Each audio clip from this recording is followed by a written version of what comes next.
Excuse দেওয়ার মাধ্যমে আমরা আমাদের দায়িত্ব এড়াতে চাচ্ছি না। হ্যাঁ, সমস্যা আছে, আমরা জানি, আমরা সেই সমস্যাটাকে অ্যাড্রেস করতে চাই। অনেকেই বলছেন যে বিভিন্ন বাসা বাড়িতে বা বিভিন্ন মিল ফ্যাক্টরিতে গ্যাস পাওয়া যাচ্ছে না, ফলে হয়তো অনেক জায়গায় অনেক মিল ফ্যাক্টরি চালানো যাচ্ছে না, অনেক বাসা বাড়িতে হয় না, রান্না বান্না করা যাচ্ছে না। ইয়েস, উই অ্যাডমিট সমস্যা আছে, কিন্তু সমস্যার সমাধানের জন্য আমরা নিরন্তর কাজ করারও চেষ্টা করছি, পরিচালনা উপায়টি বের করার চেষ্টা করছি। আপনারা নিশ্চয়ই দেখেছেন, গতকালকে পেপারে এসছে, দেখেছেন যে আমরা পার্শ্ববর্তী দেশ মায়ানমার থেকে গ্যাস আনার জন্য আলোচনা এরই মধ্যে শুরু করেছি। শুধু এটিই নয়, আমরা কিছুদিন আগে, আপনাদের খেয়াল আছে যে আমি মালয়েশিয়া এবং চায়নাতে গিয়েছিলাম।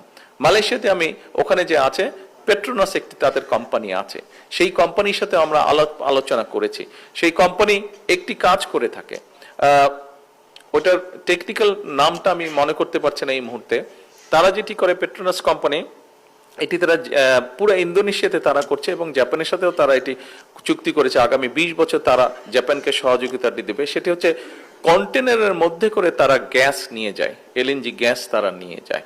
আমরা তাদের সাথে কথা বলেছি এবং একটু সময় লাগার কারণে গত সপ্তাহে আমি নিজে প্রাইম মিনিস্টার আনোয়ার ইব্রাহিমের সাথে ফোনে কথা বলেছি যে উনি আমাদেরকে এই ব্যাপারে সহযোগিতা করতে পারেন কিনা, এবং উনি তখন আমাকে ফোনে বললেন যে আমি আগামীকাল কি তাদের সাথে কথা বলছি এবং আমরা দেখব কত দ্রুত বাংলাদেশকে কিভাবে সহযোগিতা করা যায়।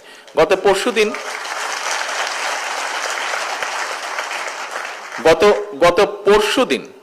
পরশুদিন পেট্রোনাস